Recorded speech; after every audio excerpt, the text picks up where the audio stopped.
This episode of Talk About Games is sponsored by Loot Gaming. Next month's crate is Mecha, featuring items from Destiny, Borderlands, BioShock, and more.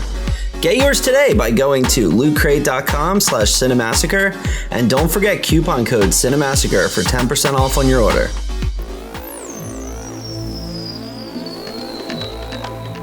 Alright guys, today we're talking about a game called Hyper Light Drifter, which was just recently released for Xbox and PlayStation 4, but we were playing it on PC on Steam. Now, this is a game that right off the bat, you're going to know that it looks and seems a lot like The Legend of Zelda, which it was inspired by, but it doesn't necessarily play like Zelda because it has a much more advanced combat system than Zelda, which is really awesome.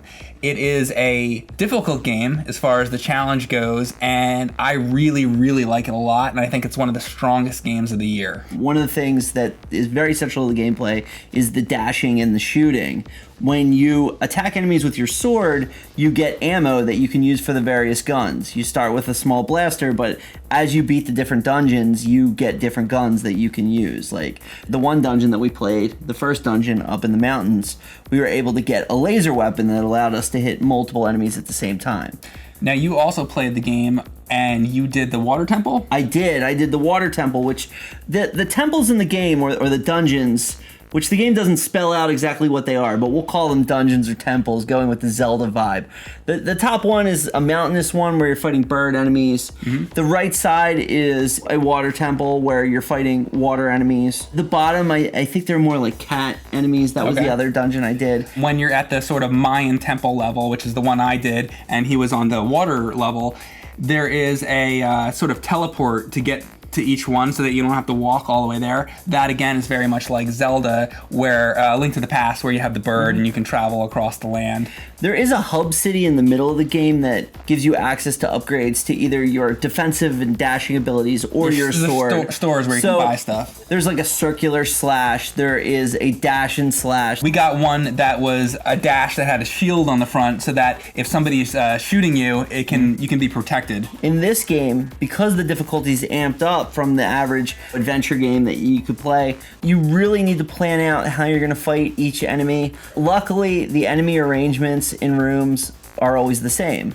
And if you die, you get to go. The checkpointing is very easy to see. So you may only have to do a room or two rooms and then you're checkpointed. But a lot of the game involves memorizing patterns, which is really cool. It's cool to fight these pattern fights. Getting through these big complicated fights where walls appear and disappear and floors appear and disappear, and managing your life while you're doing it.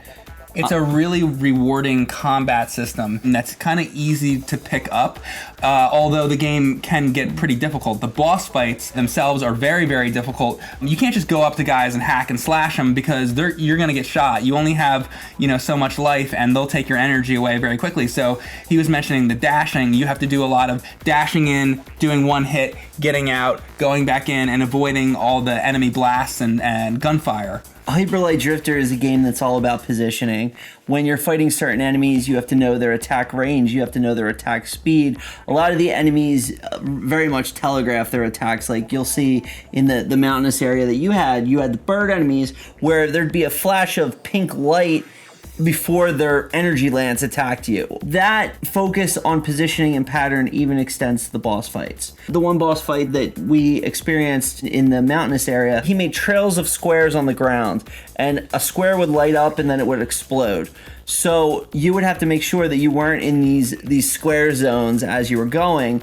And as the fight progressed, the squares manifested in different ways, but you learned very quickly that standing in squares is bad and hitting the enemy is good. So dealing with that was really good. It was a pattern system, and the same as the temples themselves and the rooms. You go into a room, you don't know what to do at first. It's trial and error. You go in, you end up dying, but then you figure out what to do after you do it a couple times. The boss fight's the exact same way. The key recommendation I have for you, though, is conserve your health. If you are down to 1 health and you're in a room and you're about to beat it, know that there's rooms that follow after and you may want to die and try again. The controls were in this game, they take a few minutes to get used to, but once you get used to them, they're really, really excellent. And it's really actually very intuitive the way you can switch between your different weapons. Like, it works really well is what I'm trying to say. Integrate the gun into your play style very early on, because there's going to be points in time where you want the gun. There's going to be points in time when you are using the sword to build up your gun ammo to do different things, and when you're in the dungeons, you're gonna get new guns that may be better for different circumstances. So integrate the gun early in your playstyle and really use it a lot, because it's gonna make the game a lot easier. There's places where you could shoot them and they can't shoot you, so make sure you do that. I think the graphics in the game are awesome. It's got that sort of old school 8-bit, 16-bit look, but more so than that, if you've seen games like Fez, which a while back I did a review on, or games that are done in that style, it's sort of like the HD, 16-bit look. It's really, really well done, and it's very beautiful and atmospheric to look at. Like many indie games, this game has an aesthetic that you would only find in a game that's indie. I mean, the color palette choice, the art design, all of that, they're definitely making an artistic statement with it.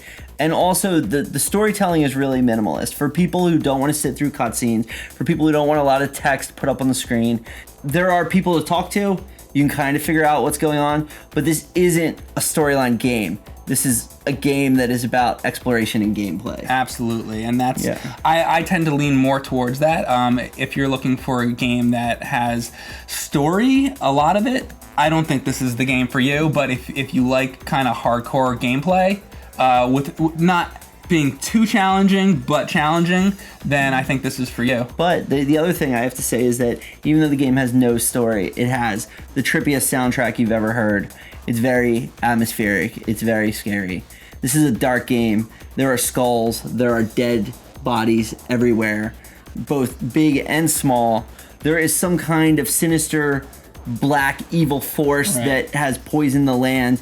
And, I'm sure there's a story in there, and it's really creepy, but you may not find it. While the game takes a lot of inspiration from Zelda, I feel like the game's combat system, that it's something totally different than Zelda has. It's totally its own thing, and that's what really separates this game out, even though there's so many similarities. And I feel like some people might have a hard time with the combat system. If you're somebody who throws controllers when you get frustrated with games, don't play this game, because I don't want you to break your controller.